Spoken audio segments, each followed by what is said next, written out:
Или едем через город Баймак на окраину, где находится маленький аккуратный завод компании «Экопродукт».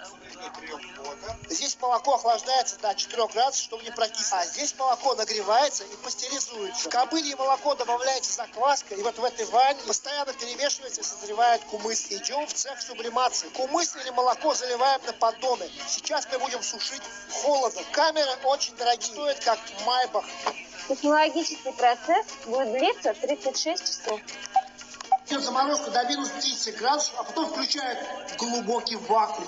Вода превращается в лед, испаряется в вакууме. Из 1 литра кумыса получается 70 грамм порошка. Все взвешивается, раскладывается по маленьким пакетам, просто добавь воды.